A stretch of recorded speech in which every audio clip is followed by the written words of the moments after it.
Olá, boa noite. Papa volta a pedir paz na Terra Santa e recorda 10 anos da invocação pela paz feita no Vaticano. No Rio Grande do Sul, Shalom trabalha na promoção humana e espiritual junto às famílias atingidas.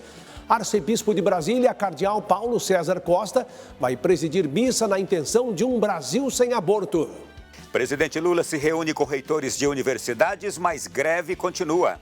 Brasil reduz desperdício de água potável, mas volume jogado fora daria para abastecer 54 milhões de brasileiros por ano. Santuário Nacional de São José de Anchieta reúne fiéis no encerramento das celebrações pelos 10 anos de canonização do padre jesuíta. E os preparativos da Canção Nova para a realização do acampamento PHN no mês que vem. O Canção Nova Notícias está começando a serviço da vida e da esperança.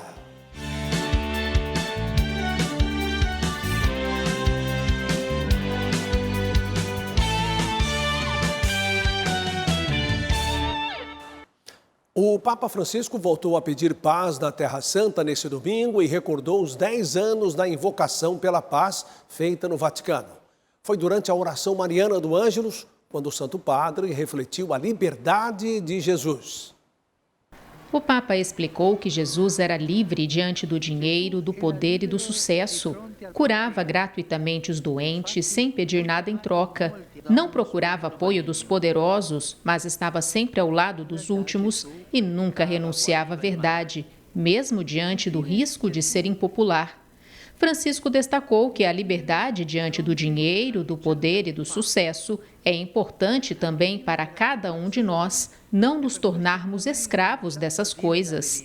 Diventiamo schiavi di queste cose, se invece permettiamo all'amore gratuito di Dio. Se pelo contrário deixarmos que o amor gratuito de Deus encha e dilata o nosso coração, e se o deixarmos transbordar espontaneamente, oferecendo-o aos outros com todo o nosso ser, sem receios, cálculos ou condicionamentos, então crescemos em liberdade e difundimos também o seu bom perfume à nossa volta. Amanhã será realizada na Jordânia uma conferência internacional sobre a situação humanitária em Gaza. O Papa aproveitou para agradecer a iniciativa e encorajou a comunidade internacional a atuar urgentemente com todos os meios para socorrer a população extenuada pela guerra. Francisco recordou o 10º aniversário da invocação pela paz feita no Vaticano, que contou com a presença do então presidente de Israel, Shimon Peres, e do presidente do Estado da Palestina, Mahmoud Abbas, e destacou que aquele encontro testemunha que é possível dar um aperto de mão e que fazer a paz exige coragem, muito mais coragem do que fazer a guerra. Para marcar a data, no sábado, Francisco presidiu um momento de oração e comemoração nos jardins do Vaticano. Reafirmou que a guerra é uma derrota e pediu a todos que não deixem de sonhar com a paz e com a construção de relações pacíficas. E allora questa sera vogliamo rinnovare la nostra preghiera. Esta tarde queremos renovar a nossa oração e, de novo, como há 10 anos, queremos elevar a Deus a nossa súplica pela paz. Queremos pedir ao Senhor que faça crescer ainda mais a oliveira que naquele dia plantamos. Tornou-se forte, viçosa, porque foi protegida dos ventos e foi regada com cuidado. Do mesmo modo, devemos pedir a Deus que a paz possa germinar no coração de cada homem, em cada povo e nação, em cada faixa de terra, protegida de ventos, de guerra e regada por aqueles que todos os dias se esforçam por viver em fraternidade. Se impegnano a vivere nella fraternità. No Rio Grande do Sul, a expedição de ajuda humanitária dos missionários da comunidade Shalom, junto às famílias atingidas pelas cheias, recupera a esperança de dias melhores. Resgatar a dignidade de quem perdeu tudo, renovar a esperança e a fé. Este é um dos resultados da expedição Shalom aqui no Rio Grande do Sul.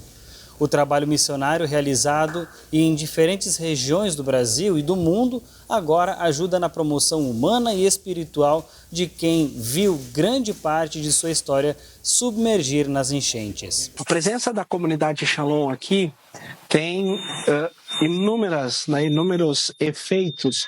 Muitos lugares mesmo estão fazendo, o pedido para receber o auxílio dos missionários, porque é mais do que um simples limpar a casa ou nos ajudar a preparar as cestas básicas, Junto com isso, a presença da comunidade aqui é um grande carinho para essas pessoas neste sentido de recuperar a esperança, recuperar muitas vezes, inclusive, a própria fé, neste momento. A ação é uma resposta ao apelo da igreja na Diocese de Novo Hamburgo. Inspiração que não deixa o missionário de braços cruzados. Levando o consolo que emana do coração transpassado de Jesus. Para nós, realmente se torna um imperativo. Nós não podemos ficar indiferentes à realidade do Rio Grande do Sul. A tragédia agora traz novos desafios. A alimentação, a limpeza, o retorno para casa, a retomada no ritmo da vida até que tudo se normalize. E para você, fica o convite. Sou Almir, sou missionário da comunidade Shalom, também sou médico e viemos aqui ajudar nas enchentes do Rio Grande do Sul. Então, venha você também nos ajudar.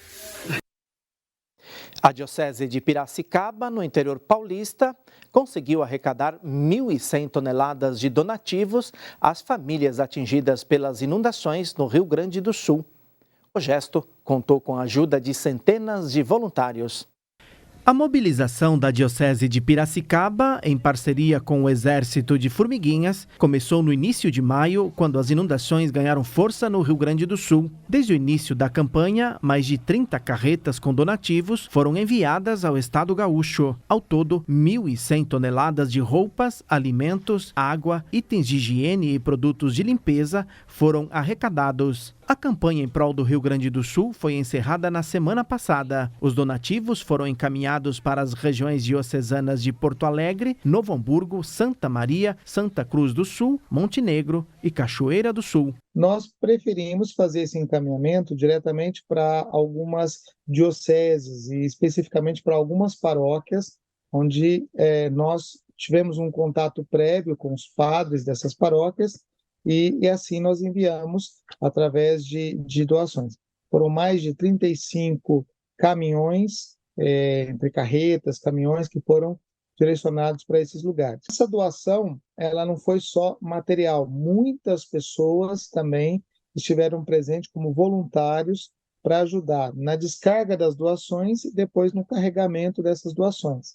Então foram várias parcerias que depois resultaram nessa quantidade, nesse volume de doações que passou de 1.100 toneladas. O Brasil reduziu o desperdício de água potável pela primeira vez em 6 anos, segundo o levantamento do Instituto Trata Brasil. Apesar da redução, o volume de água perdido daria para abastecer 54 milhões de brasileiros por um ano. Mesmo com 32 milhões de brasileiros sem acesso à água potável, quase 40% da água tratada no país é perdida no caminho entre a estação de tratamento e a casa do cidadão, segundo o Instituto Trata Brasil. Podem ser vazamentos visíveis, que são aqueles que a gente vê muitas vezes na rua, vazando durante muito tempo, ou ainda vazamentos ocultos. Outro tipo de perdas são furtos, ligações irregulares, os chamados gatos. O levantamento foi feito com base nos dados mais recentes do Sistema Nacional de Informações sobre Saneamento. Se a quantidade de água desperdiçada dentro das residências fosse considerada, os números seriam ainda maiores. Por isso, medidas simples, como as realizadas pela dona Elizabeth, moradora de Curitiba, no Paraná, são tão necessárias. Quando eu coloco na máquina, eu uso a água para lavar a calçada. Na lavagem de louça, eu fecho a torneira. O chuveiro é a gás, ele demora um pouco mais para esquentar, Então, eu pego aquela primeira água fria para mim utilizar na limpeza da casa. O levantamento do Trata Brasil mostrou que o desperdício de água potável no país recuou pela primeira vez em relação aos últimos anos. Porém, com a quantidade de água perdida em um dia, daria para encher mais de 7.000 piscinas olímpicas. Se a gente reduzir essa perda de 37,8% para 25%, que é a meta estabelecida pelo Ministério do Desenvolvimento Regional até o ano de 2034, a gente poderia abastecer 22 milhões de pessoas. A economia realizada por Dona Elizabeth praticamente zerou o valor da conta de água. Se cada pessoa contribuir, é possível reduzir o desperdício. A economia também, né, que sobra mais um pouquinho, né? Quando a gente vê um vazamento, ligar, avisar que tem esse vazamento, né, ou ainda quando vê ou desconfia de alguma ligação irregular de água, avisar, né, dessa ligação irregular, até medidas dentro da nossa própria casa. O tempo seco, presente em muitos estados, tem deixado autoridades de saúde em alerta. Isso porque a baixa umidade do ar, próxima aos 30%, apresenta riscos à saúde. As informações com Natália Cassiano. Nesta segunda-feira, a umidade relativa do ar ficou entre 20% e 30% em 11 estados brasileiros. São Paulo, Minas Gerais, Paraná e Mato Grosso do Sul fazem parte deste grupo. Essas baixas umidades relativas do ar provocam um ressecamento na mucosa, tanto a mucosa respiratória, nariz, olhos, boca, quanto a pele também. Neste período de tempo seco, o Ministério da Saúde recomenda aumento da hidratação e ingestão de refeições leves. Então é muito importante a hidratação, ingesta de líquido, lavagem nasal e hidratação da pele. E também em casa, né, à medida do possível, quem tem um umidificador, usar esse umidificador ou colocar toalhas molhadas, né, bacias de água mesmo nos ambientes de casa. Outra orientação é evitar atividades físicas nas horas mais quentes do dia. Amanhã voltaremos com novas informações aqui de São Paulo. O destaque na previsão do tempo para esse início de semana continua sendo o veranico, que deve atuar até a próxima sexta-feira. Isso quer dizer que as temperaturas continuarão mais elevadas do que o normal, além do ar mais seco em algumas regiões, como no Sudeste, com o tempo firme e seco. Todos os estados da região terão predomínio de sol sem previsão de chuva. A umidade relativa do ar vai ficar entre 33% e 39%. O mesmo vale para a região centro-oeste. As manhãs começam frias e aos poucos as temperaturas sobem, deixando baixa umidade relativa do ar em todos os estados. No sul, o sol predomina e não chove em todas as áreas. Tem chance de chuvisco apenas no decorrer da manhã na região metropolitana de Porto Alegre, com mínima de 16 e máxima de 22 graus. Vai chover em todo o litoral do Nordeste. A chuva forte se concentra em Natal, no Rio Grande do Norte. Piauí e Maranhão, apenas pancadas de chuva no final do dia. E o tempo firme fica em Rondônia, no Pará e também em Tocantins. No restante da região norte, chove em forma de pancadas. As temperaturas nesta terça-feira pelo país. No Rio de Janeiro, a máxima chegando aos 30 graus. Em Cuiabá, varia entre 22 e 36 graus. O Canção Nova Notícias retorna agora de Brasília.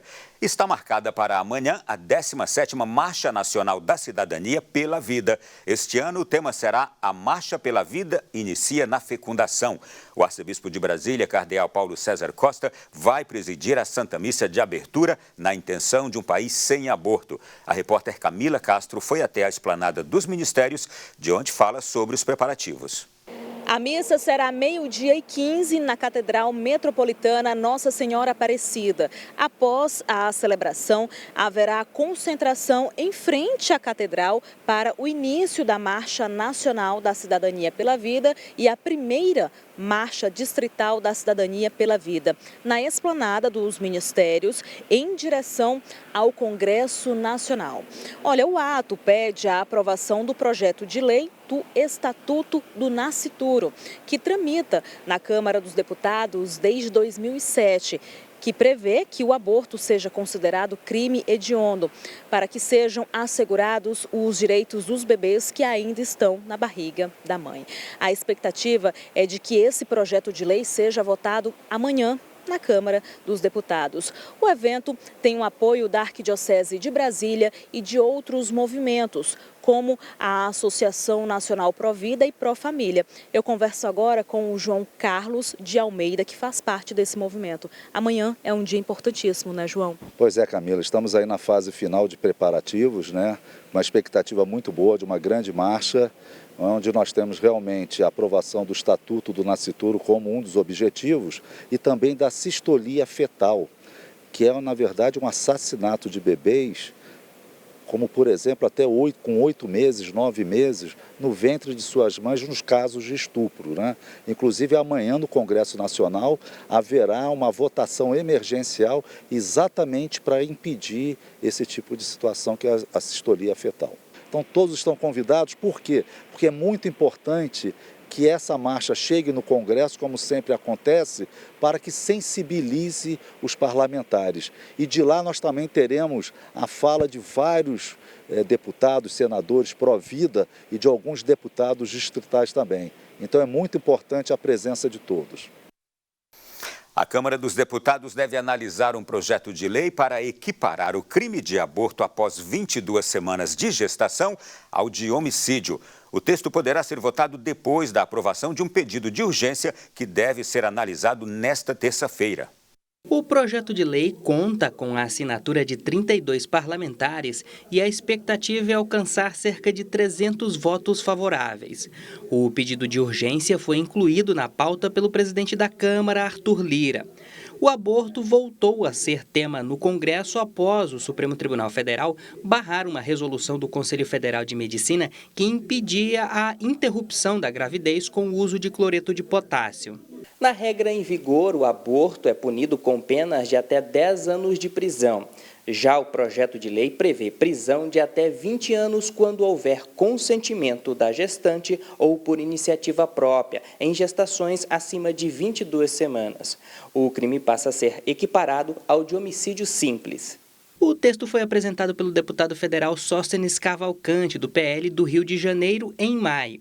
A proposta é um passo importante para impedir o avanço de políticas pró-aborto no país. O cenário deste momento é muito perigoso. São tantas as tentativas para fazer com que a vida do nascituro se encontre em perigo. Para a presidente do Movimento Nacional da Cidadania pela Vida, Brasil Sem Aborto, a proposta surge em um momento crucial na luta em favor da vida e contra o aborto em debate nos 3 poderes da República. Qual que seria o motivo para se matar uma criança que pode nascer e ser dada em adoção? O presidente Lula pediu o fim da greve nas universidades e institutos federais no encontro que teve hoje com reitores no Palácio do Planalto. Durante o evento, o governo anunciou 5,5 bilhões de reais em investimentos na infraestrutura das instituições de ensino e a construção de 10 novos campi universitários, mas não prometeu reajuste para os professores em 2024. A expectativa dos sindicatos que representam os profissionais federais da educação era de que Lula divulgasse durante a reunião o aumento para a categoria para este ano. Apesar do apelo dos profissionais, o presidente da República disse que não vê razão para a duração da greve e fez um apelo pelo encerramento da mobilização. E lembrou que o governo federal já ofereceu outros recursos para a categoria, como um reajuste de 9% no primeiro ano de governo, que teve impacto de 8 bilhões no orçamento do MEC. O ministro da Educação, Camilo Santana, disse que, em sua avaliação, a greve representa o limite onde não há mais condições de negociação. Na oportunidade, o governo federal anunciou um pacote de 5,5 bilhões de reais para o setor.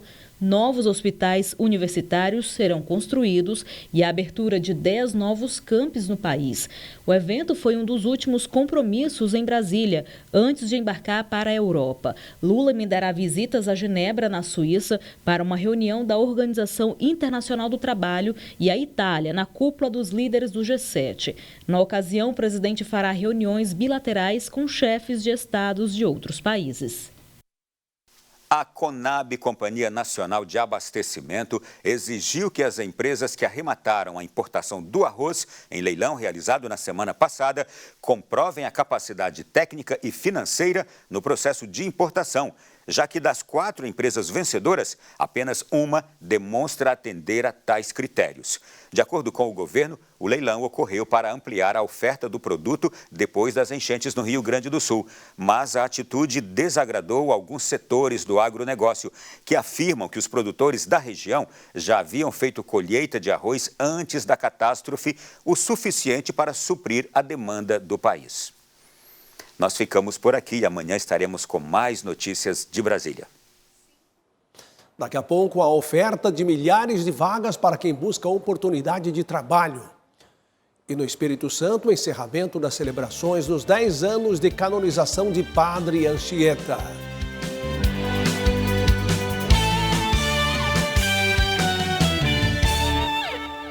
Conscientizar a população a doar sangue é o objetivo dos hemocentros de todo o país para este mês de junho. Alguns fatores, como férias, comemorações juninas, além da chegada do inverno, acabam comprometendo a doação e, consequentemente, reduzindo o estoque de diversos estados. Junho é, para muitos, tempo de pegar a estrada para descanso ou lazer. Mais veículos nas estradas, mais possibilidades de acidentes e, consequentemente, a necessidade de transfusão de sangue. A campanha Junho Vermelho quer melhorar o estoque dos bancos de sangue e chamar a atenção da população. Você que está em casa, seja na região Nordeste, Sudeste, Sul, compareça a seus hemocentros, doe sangue, salve vidas. O tenente-coronel do Batalhão de Polícia Rodoviária veio fazer a sua parte. Afinal de contas, nós nunca sabemos quem vai precisar, mas com certeza sabemos que sempre tem alguém precisando da doação de sangue. Por isso, fazemos parte aí dessa campanha para que as pessoas se conscientizem da importância da doação de sangue, principalmente em período de festas, como é o mês de junho. Mais de 3 milhões de brasileiros doam sangue regularmente no Brasil, segundo dados do Ministério da Saúde. Quanto mais pessoas aderirem periodicamente à doação, a iniciativa garante a manutenção dos estoques de sangue pelos hemocentros do país. O número pode aumentar ainda mais, né? Para isso é necessário que as pessoas elas se conscientizem, percebam o ato da doação como algo voluntário, solidário, altruísta e não como um benefício. Além da triagem médica realizada pelo Hemocentro, os principais requisitos para a doação são praticamente os mesmos em todo o país. Ter entre 16 e 69 anos, ter mais de 50 quilos e, antes de ir ao centro de coleta, estar bem alimentado e ter dormido no mínimo 6 horas dentro das últimas 24 horas. O importante é tomar a iniciativa, como fez este estudante. Foi sua primeira vez, mas já pensa em se tornar um doador permanente. Uma amiga minha que a mãe dela está precisando de sangue, aí ela acabou me pedindo e acabei vindo. Pensando em futuramente estar doando mais para ajudar as pessoas. O primeiro trimestre terminou com mais de 8 milhões de brasileiros desempregados, segundo dados do IBGE. Na capital mineira, um feirão com milhares de vagas de emprego é chance para quem busca oportunidades de reinserção no mercado de trabalho. Esta é a primeira edição do Feirão de Empregos da Secretaria de Estado de Desenvolvimento Social de Minas Gerais. Quem tem mais detalhes sobre a iniciativa que acontece amanhã é Amanda Siqueira Carvalho, diretora de monitoramento de articulação de oportunidades de trabalho da SEDESE. Amanda, quantas vagas serão ofertadas e para quais tipos de ocupação? No Feirão de Emprego serão 49 empresas participantes que ofertarão 3.600 vagas de emprego, sobretudo nos setores de comércio e serviços, em ocupações como eletromecânico, operador de caixa, fiscal de loja, entre outras. Como que vai funcionar na prática, né? Vai ser só amanhã? Isso, o Feirão de Emprego será realizado apenas amanhã e o trabalhador que comparecer poderá se cadastrar no Sistema Nacional de Emprego, SINE, e terá o primeiro contato com os empregadores e posteriormente ser encaminhados para vagas de emprego. Quais tipos de documentos são necessários trazer? O trabalhador deve comparecer com documento de identidade, com a carteira de trabalho impressa ou no formato digital e o currículo impresso. Muito obrigada, Amanda. Então é isso. Lembrando, amanhã acontece o Feirão de Empregos aqui no Centro de Referência das Juventudes, que fica na Rua dos Guaicurus, número 50, no centro da cidade. O feirão acontece amanhã, das 9 da manhã às 4 da tarde. Monize Amorim para o Canção Nova Notícias. A cada domingo, os católicos têm a oportunidade de atualizar os mistérios da Páscoa. Para os fiéis de Anchieta, no Espírito Santo, a liturgia foi ainda mais festiva com a celebração dos 10 anos de canonização do apóstolo do Brasil. 9 de junho de 2024. Peregrinos reunidos para celebrar o apóstolo do Brasil. O poder da intercessão foi muito grande na minha vida de São José de Anchieta, através do amor de Deus, através da intercessão e através de oração. E a oração tem poder, Tem poder porque eu estou aqui, viva. Há 10 anos, São José de Anchieta era canonizado. Nada melhor do que render graças a Deus por seu testemunho de vida na adoração ao Santíssimo Sacramento. Quanto bem esse homem fez, então no Rio de Janeiro, aqui, São Paulo, tudo isso muitas vezes caminhando a pé, sem os recursos de transporte e o bem que ele pôde fazer. O templo dedicado a Anchieta teve como titular Nossa Senhora da Assunção.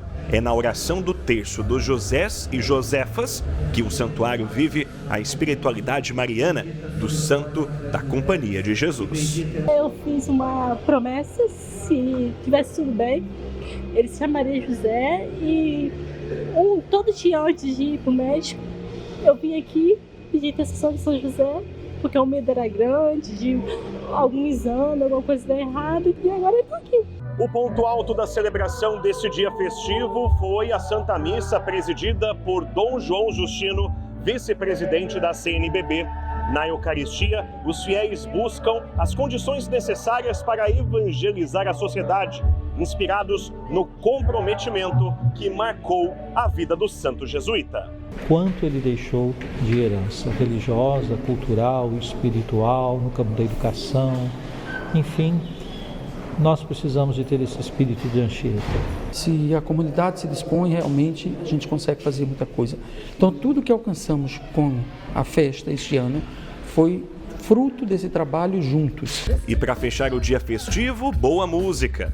Na alegria da palavra cantada, a jovialidade e a esperança de que a missão não pode parar. E quem dá continuidade são os anchietenses, tanto capixabas quanto brasileiros. A nossa história de Brasil, de constituição de nação, de pátria, a evangelização ela é uma parte primordial. Então isso reforça ainda mais a nossa postura como cristãos de fazer do nosso país realmente um país diferente, celeiro para o mundo todo.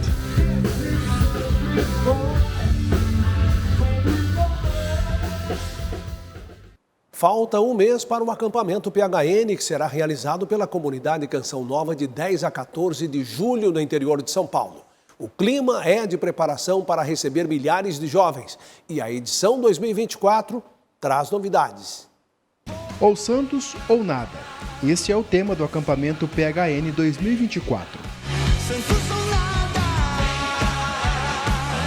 Peter de Laura é um dos responsáveis pela produção da música tema, uma das novidades do evento, criação desafiadora para o músico. O maior desafio do hino do PHN é ele ser uma novidade cada ano. Então, o ano passado, o hino Dignos das Promessas, o povo curtiu demais. Como colocar tudo isso num hino atual, uma musicalidade atual, só que de uma maneira nova, como é a Canção Nova. Mas o resultado foi surpreendente. Além do hino, outra novidade a caminho, um EP com músicas especiais. A produção do EP Mudou a Minha Vida começou há 5 meses e traz 4 melodias, sendo uma regravação e 3 lançamentos. As músicas serão lançadas na segunda quinzena de julho, em todas as plataformas digitais. Esse EP ele vem de encontro com essa realidade da nossa preparação para o fins dos tempos. Então a gente traz 4 músicas nesse EP e todas elas têm essa temática de mudança, de preparação para os finais dos tempos, né? O evento reúne milhares de peregrinos de diversas regiões do país. O casal Gustavo e Daniele é de Brasília. Há 10 anos, organiza excursões para a Canção Nova. Nesta edição, pelo menos 50 peregrinos da capital federal do Brasil e do Goiás devem vir para o PHN. A gente ainda namorava, participando de grupo de jovens da nossa paróquia. O Gustavo teve essa ideia, né? E começamos, na verdade, pelo carnaval da Canção Nova, né? E aí depois de um tempo a gente começou a fazer o PHN também. No ano passado, o Gustavo estava desempregado e divide uma graça alcançada. a conquista do novo emprego. Quando voltando de ônibus da excursão, a gente estava em oração, a missionária falou assim, não, vocês vão voltar e vão ter uma graça. 2 semanas depois, aconteceu a graça, né? E assim, esse o intuito, a gente sempre falou assim, não, vamos levar pessoas para conhecer a Cachoeira Paulista Canção Nova, né? O evento é um dos maiores da Canção Nova e terá a presença de Padre Marcelo Rossi, Padre Paulo Ricardo, adoração com Padre Edilberto, Frei Gilson e outras personalidades católicas. Uma pessoa que tem uma experiência dessa, a pessoa está buscando a santidade, certo? E para um mundo novo. Uma humanidade nova vai, inevitavelmente, mudar o mundo.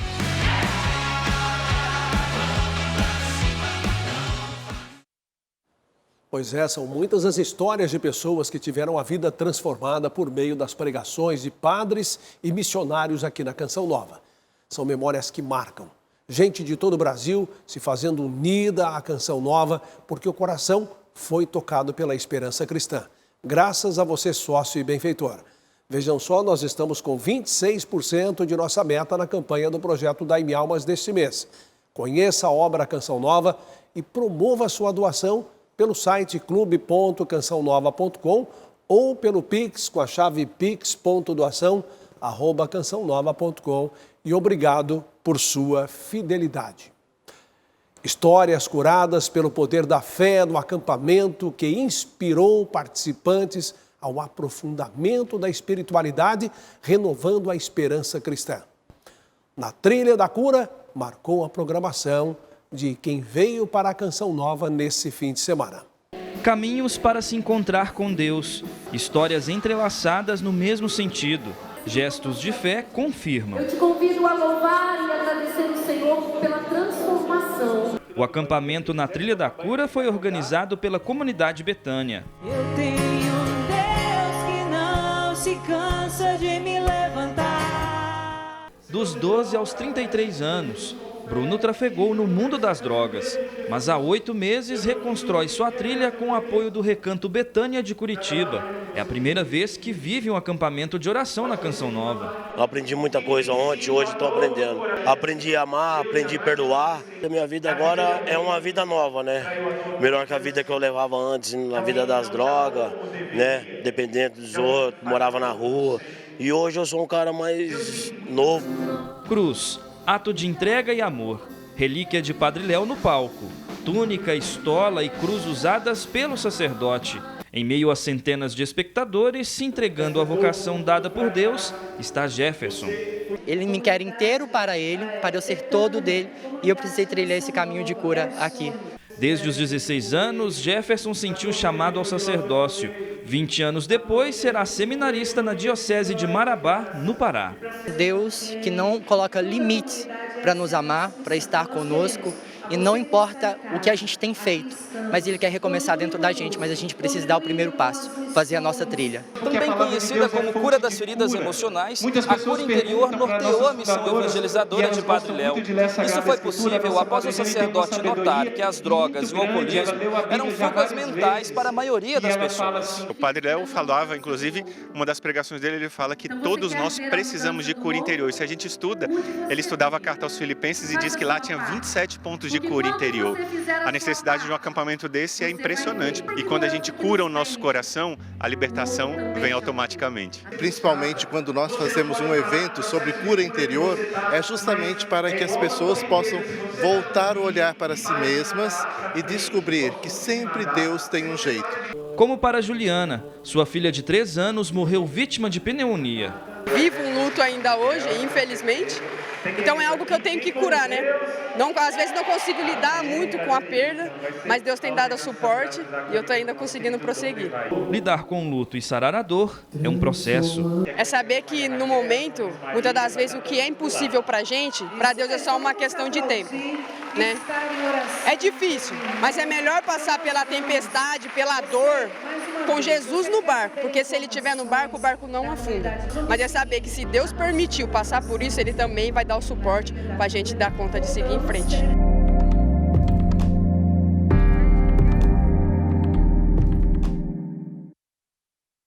Bacana foi esse acampamento, hein? Assista a seguir a transmissão da Santa Missa direto da Catedral Nossa Senhora do Líbano, em São Paulo.